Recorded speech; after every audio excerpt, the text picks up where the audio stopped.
Hello all, and welcome to another episode of the Market Pulse presented by Smart Touch. I am your host, Aaron Fichera, and today I have special guests from EPCON Communities, Rita Ramey and Caitlin Schrimpf from Ohio. Caitlin, Rita, welcome. Thank you. So, I really want to get into the network and resource that is EPCON Communities, founded in 1986 in the heart of Ohio.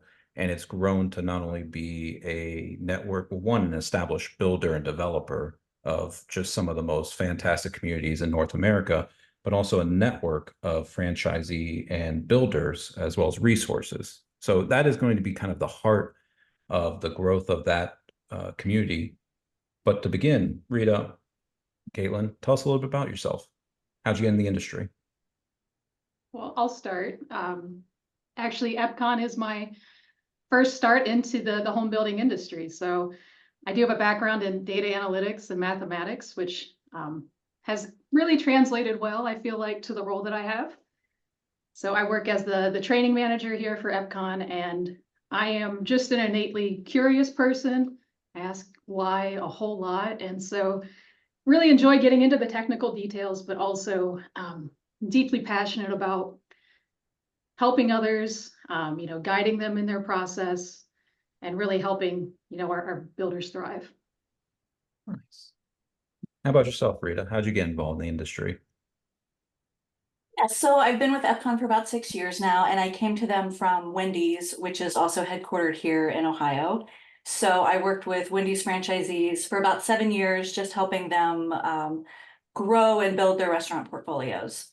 Prior to that, I was a zoning and land use paralegal. So I actually did zoning and land use approvals for residential communities, commercial developments. And so that sort of ties in the home building part of it. And then when you add the franchising experience, it just kind of made sense to work with a home building franchise.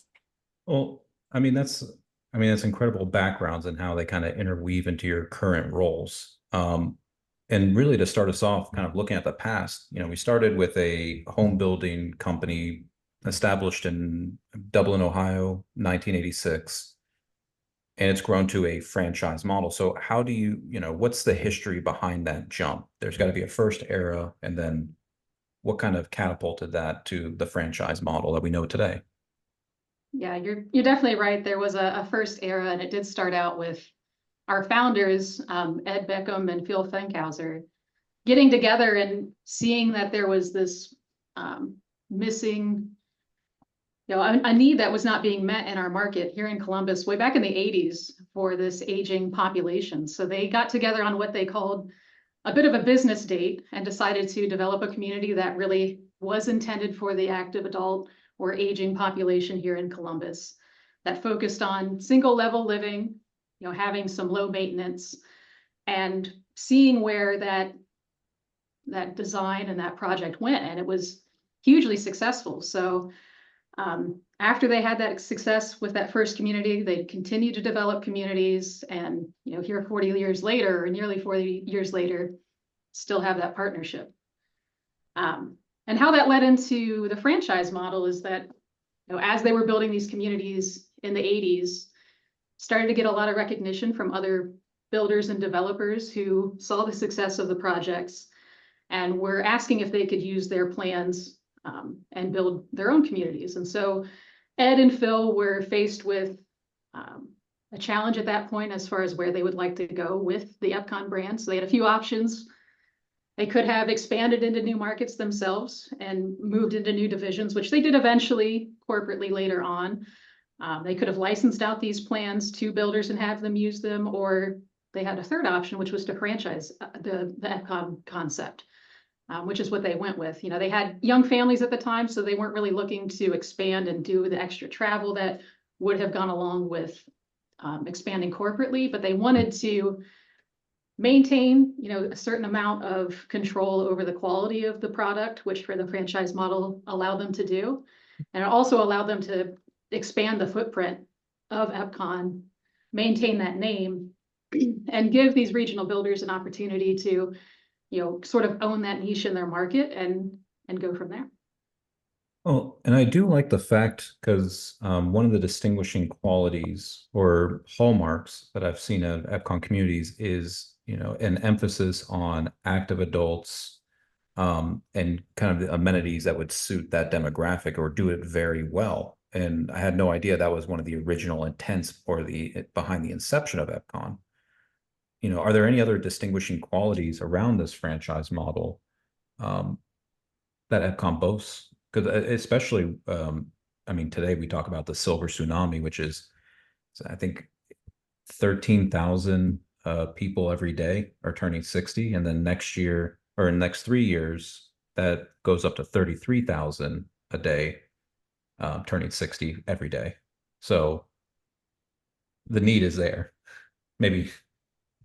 Yeah, the need is there. And to your point, it's not just one of the things we focused on, it's all we focused on. So from the inception, we've only built communities geared towards this buyer demographic. We don't have other types of communities. So that really brings our experience into focus for sure for the potential builders.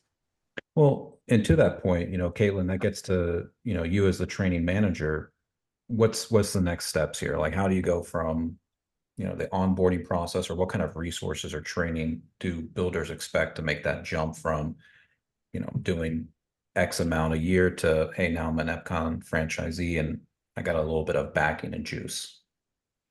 Yeah, I would break it down into three main portions of what we're offering and EPCON's offering to our franchisees. And it comes down to, we have people, we have processes, and we have resources in place that are meant to give our builders the chance to get to market quickly and also, use this proven model. Another huge part about EPCON that's different maybe from another home building franchise systems is that we're actually, EPCON is building homes and communities. And sometimes in those other franchise systems, they're providing home plans or resources, but they're not actually in the field building those homes or communities.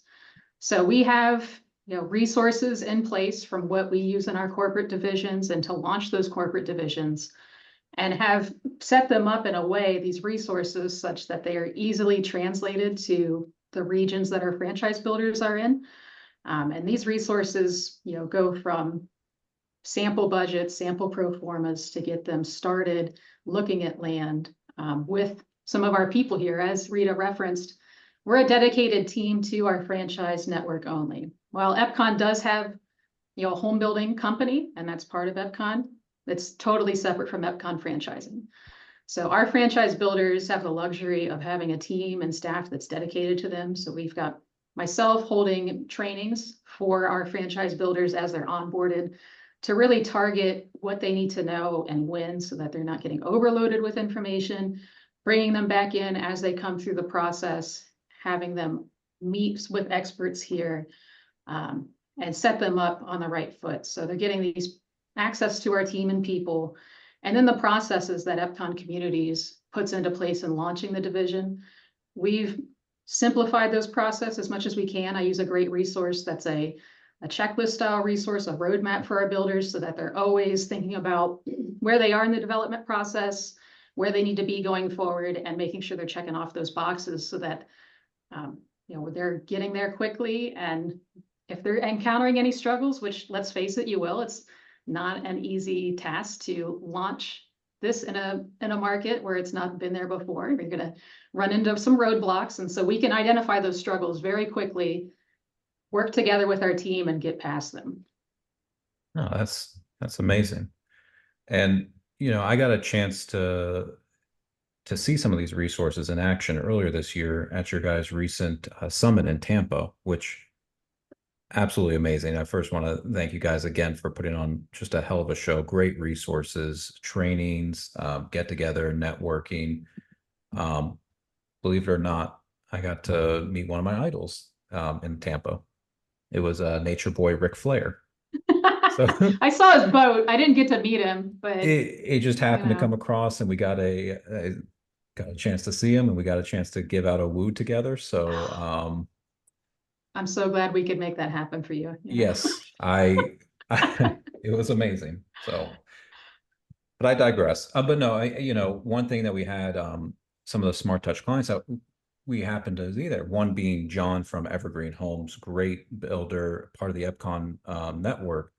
You know, we kind of talked to him and said, you know, what brought you here? What were some of the resources as we're kind of learning more and more? And he said, your guys' robust land acquisition and development support, which kind of, you know, as I started digging more and more and learning about this franchise model, you know, how do you help support land acquisition and development at these early stages?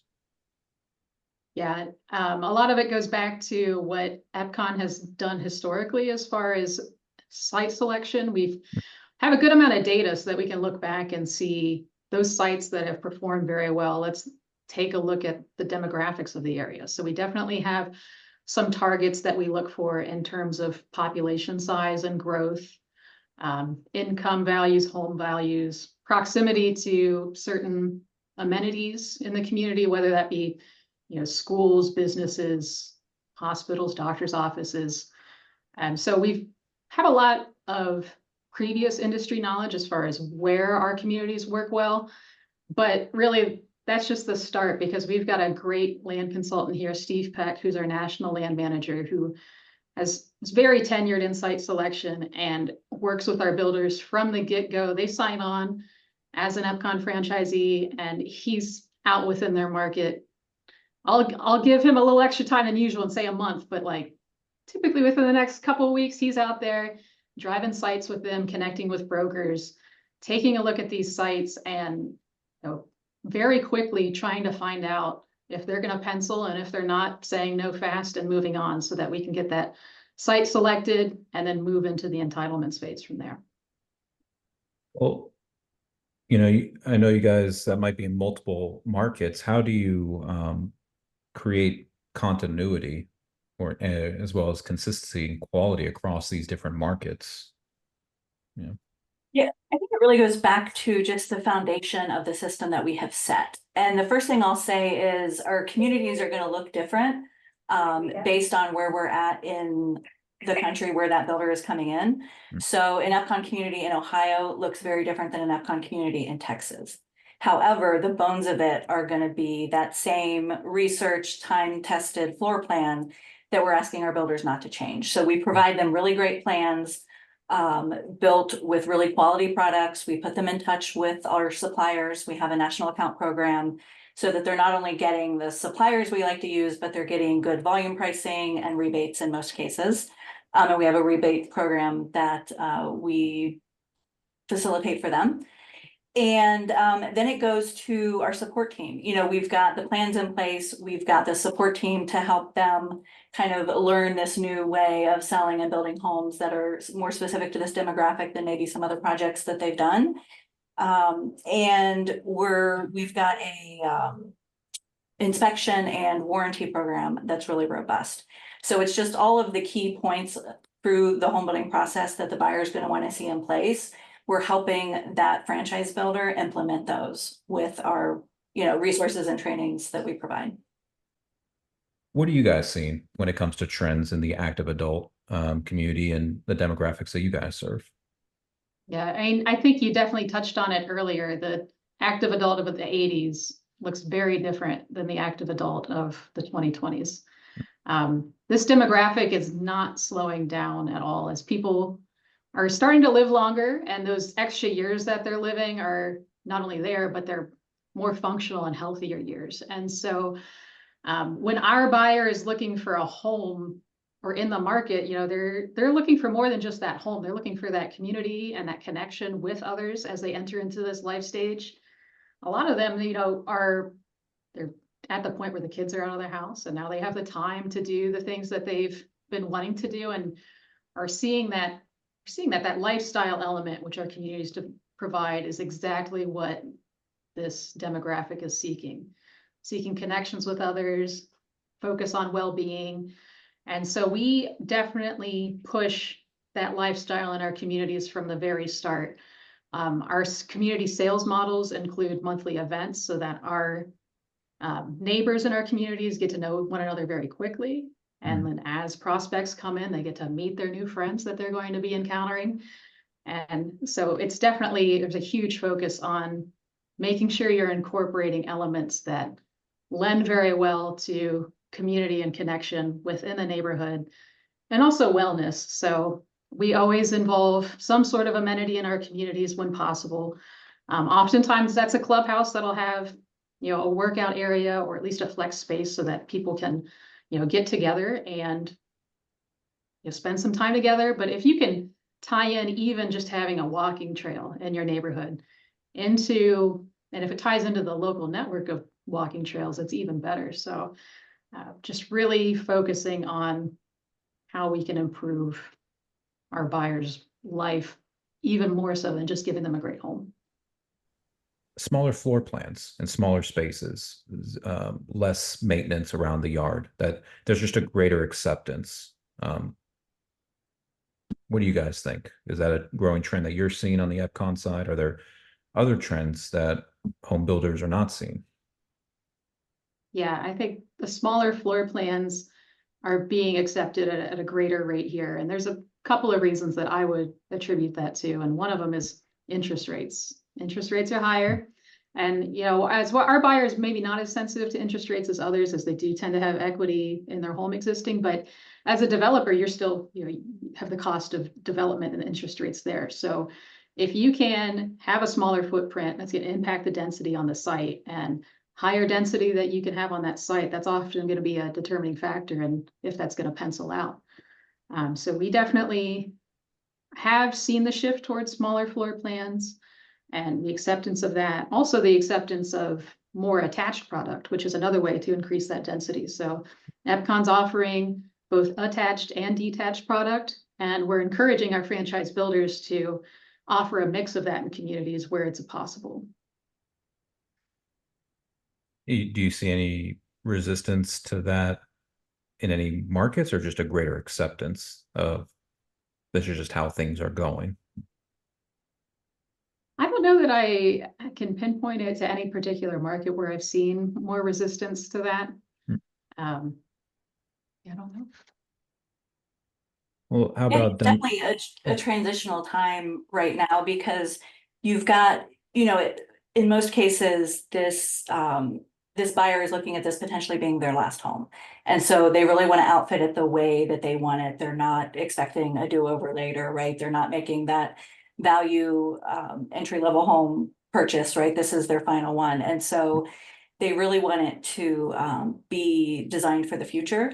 But also understanding that they often need less space. So you're going to have those buyers that maybe aren't ready to downsize as much, and they're the ones that are taking the larger floor plans. And then you've got some that are saying, I really know that I can operate with less space, and I may outfit it to the hilt, but I just don't need the footprint that we needed some time ago.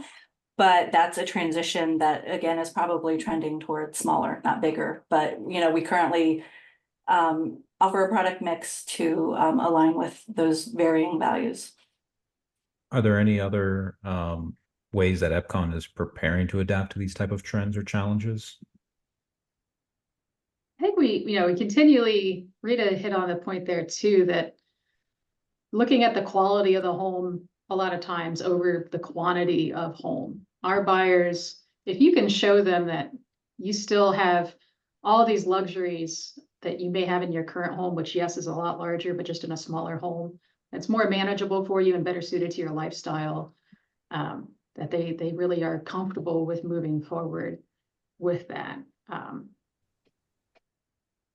Well, Rita, Caitlin, as we kind of wrap up today's show, I always like to give guests kind of these final thoughts and, looking for pearls of wisdom. What advice would you give potential franchisees considering to join the EPCON network, or just investigating the builder franchise in general? Yeah, I would, I definitely, as I've had my experience with our builders, have seen some key characteristics that were consistently involved in our builders that are doing really well. And so if I were to sum it up, our builders that are doing the best right now are very curious. They're always seeking information from me, and they communicate well with myself and the team. And so it's a partnership. So we're working together. I'm always wanting to work with our builders. And so I just need a builder that's communicating with me, and that's a great start. Those builders that are doing well really have a tenacity to get tasks done, a bias towards action. You know, I give them some guidance and they just run with it right away with no delay. And that really sees great returns on getting up to that first project quickly. You know, they're following the process and it really pays off long term. When we're looking to bring on more franchise builders, it is with the end goal of it to be a very long-term partnership. We're not just looking for you to do one EPCON community and be done. It's really just the first of many. And so when you're building an EPCON community, working through those sales, we're going to be taking a look thereafter at the site selections for the next community and the next, and continue from there. So we really are passionate about taking these regional builders and giving them this market share in their region to be the EPCON builder and that name in their market. Wonderful. And I know I'm kind of going to go off a little script here. But I do like the fact that, you know, I find it interesting too when people like myself have a dabble in the industry, you know, they do something and they take the skills and they bring it back to the industry to make it better. And I think you guys are both testament to that. What advice would you have for young professionals getting into the home building and just real estate industry in general? Rita, I'll start with you. Well, you know, there's a huge initiative to get younger people interested in the trades, and also women in construction industry. We are big supporters of that. We've got some fundraising and programs that we do around that, working with some local girls, just to let them know this is an opportunity, right? I mean, we could have a whole nother podcast about why people have gone away from the trades and all of that.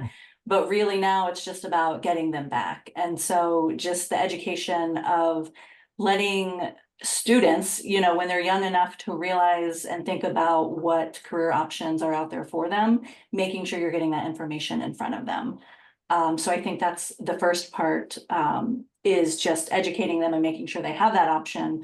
But what I would say to them is that, you know, this is an industry that is really starting to clash in a good way with, you know, futuristic thinking, AI, you know, 3D printing, alternative models, and for younger generations that look at those things differently and uniquely from maybe some of their counterparts that have been in the business, there's nothing but a sea of opportunity for them to jump in and help make those advancements. Wonderful. Caitlin, how about yourself? Any advice?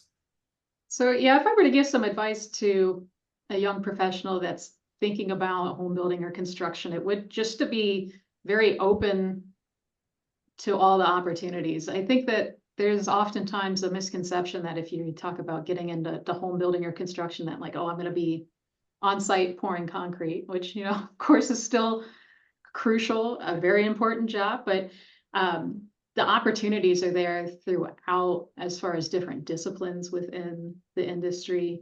You need all sorts of people. And it's another key element. Same thing I find with builders, just to be really curious. Don't be afraid to ask questions. As someone that came to this industry with not any home building experience, I have found that it's been very accepting of me just asking, saying that I don't understand what this is. Tell me about this window schedule. Why is it these two numbers together? And you usually find people that are passionate and they want to talk to you about these things. They want to tell you all about it. So yeah, you definitely ask those questions. Don't be afraid to tell somebody when you don't know what is going on, because someone will want to explain it to you. And yeah, definitely networking as you go through that.